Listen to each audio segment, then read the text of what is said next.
বন্ধুরা, আশা করি সবাই ভালো আছেন। ঘরে বসেই নতুন নিয়মে যারা এই ট্রেনের টিকিট কিনতে চান তাদের জন্য এই ভিডিওটি। এবং প্রথম থেকে যদি আপনি শেষ পর্যন্ত এই ভিডিওটি দেখেন তাহলে অবশ্যই আপনি কিভাবে অ্যাকাউন্ট করবেন এবং কিভাবে ট্রেনের টিকিট কিনবেন এবং কিভাবে টাকা পরিশোধ করবেন, কি কি সমস্যা হলে সমাধান করতে পারবেন এবং টু জেড এই ভিডিওটি দেখাবো এবং টোটাল ইনফরমেশন চলুন দেখে নেওয়া যাক। একটা কথা না বললেই নয়, বন্ধুরা আমার চ্যানেল যদি নতুন হয়ে থাকেন অবশ্যই সাবস্ক্রাইব করবেন এবং সবার আগে ভিডিও পেতে সাবস্ক্রাইব করে পাশের বেল আইকন বাজিয়ে দিবেন। যদি ভিডিওটি ভালো লাগে অবশ্যই একটা লাইক দিবেন। চলুন এবার দেখে নেওয়া যাক। আমরা এখন দেখে নেব কিভাবে রেজিস্ট্রেশন করব এবং প্রথমে আমরা ক্রোম ব্রাউজারে চলে যাব। যে সার্চ বারে e ticket railway dot government dot BD নিবন্ধন করতে হবে। রেজিস্ট্রেশন করার পরে আপনি অফিসিয়াল ওয়েবসাইট থেকে ই টিকিট কিনতে পারবেন। এখন চলুন দেখে নেই। লগ ইন অপশানে ক্লিক করব। লগ ইন অপশানে ক্লিক করার পরে এরকম একটা ইন্টারফেস চলে আসবে। আমরা এখান থেকে লগ ইন করে নেব। আমি আমারটা দিয়ে লগ ইন নাম্বার এবং পাসওয়ার্ড দিয়ে লগ ইন করে নিব।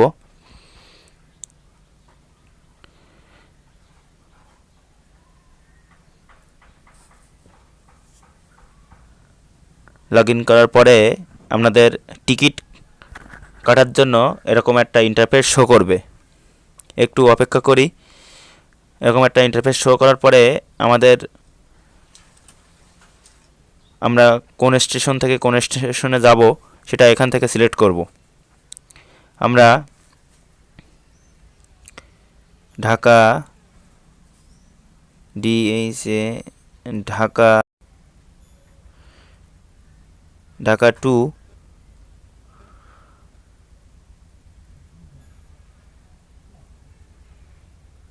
Dhaka to Dhaka to Khulna KH Khulna আমরা এখান থেকে সিলেক্ট করে দিলাম। আমরা 30 তারিখ, আমরা যেহেতু 30 তারিখে যাব 30 তারিখ সিলেক্ট করব।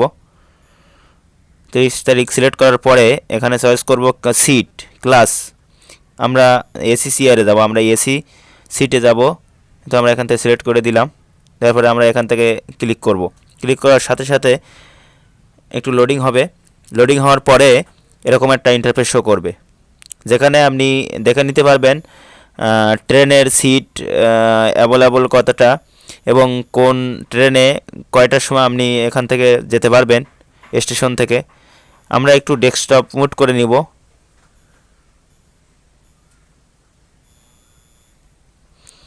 আমরা এখান থেকে অ্যাভেলেবল সিট 60টা আমরা এখান থেকে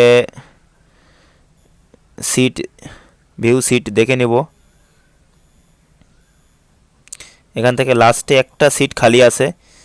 আমরা একটা সিট উমো 104 এটা খালি আছে। আমরা এখান থেকে একটু আপনাদেরকে দেখাবো। এখন এখান থেকে নিচে চলে যাব। টোটাল ফি 505 টাকা। 505 টাকা।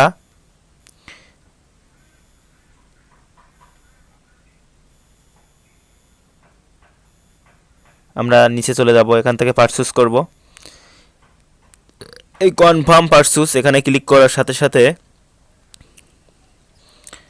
এমন একটা চলে আসবে, আপনি যে রেজিস্ট্রেশন করেছেন বা প্যাসেঞ্জার ডিটেলস, যেটা আপনার নাম এখান থেকে অ্যাডাল্ট থাকলে এখান থেকে সিলেক্ট করে দিতে হবে, বা চাইল্ড যদি থাকে, আপনার যদি বাচ্চা থাকে অবশ্যই এখান থেকে সিলেক্ট করে দিবেন।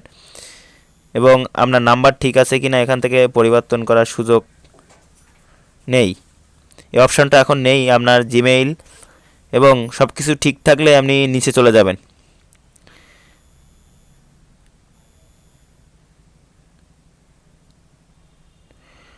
আপনি নিচে চলে যাবেন। যাওয়ার পরে আপনি এখান থেকে কিভাবে পেমেন্ট করবেন সেটা সিলেক্ট করতে হবে।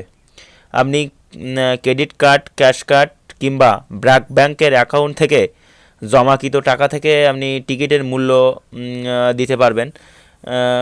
এবং আমি এখন বিকাশ থেকে পেমেন্ট করব।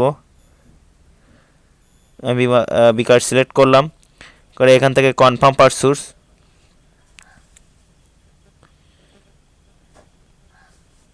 এখানে একটু ওয়েট করবেন।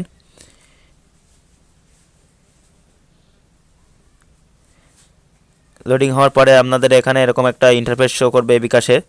আপনি এখানে আপনার যে বিকাশে টাকা আছে, বিকাশে টাকা অ্যাভেলেবল আছে, সেই বিকাশ নম্বর দিয়ে আপনি কনফার্ম করবেন। কনফার্ম করার পরে আপনার এখানে কিন্তু পাসওয়ার্ড দিবেন না, আপনার বিকাশের পাসওয়ার্ড দিবেন না, এখানে দিবেন আপনি যে বিকাশ নম্বরে টাকা আছে সেই বিকাশ নম্বরটা দিবেন।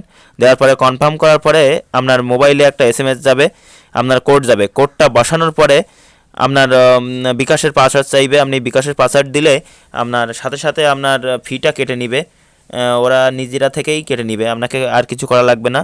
আপনার এখান থেকে 1-2 ঘন্টার মধ্যে আপনার মেইলে একটা মেইল পাঠাবে, সেটাতে আপনি সেখান থেকে আপনি টিকিট প্রিন্ট করে ইমেইলে বক্স থেকে প্রেরিত টিকিটের প্রিন্ট নিয়ে ফটো আইডি সহ টিকিট প্রদত্ত টিকিট প্রিন্ট ইনফরমেশন প্রদান করার পরে আপনি যে স্টেশন থেকে যাবেন সংশ্লিষ্ট সোর্স স্টেশন থেকে যাত্রার পূর্বে ছাপানোর টিকিট সংগ্রহ করতে পারবেন। আপনি চাইলেও নিতে পারেন, না চাইলেও যদি আপনি অন্য একজনের NID দিয়ে করেন, যেহেতু ঝামেলা হতে পারে স্টেশন থেকে, তাই আপনি যদি নিজের NID হয় তাহলে আর টিকিট নেওয়ার দরকার নেই, আপনি না নিলেও না নিতে পারেন। যদি অন্যের NID দিয়ে করে থাকেন তাহলে সমস্যা হতে পারে ট্রেনে, এজন্য আপনি ট্রেনের টিকিট ছাপানো টিকিট সংগ্রহ করে নিতে পারবেন স্টেশন থেকে।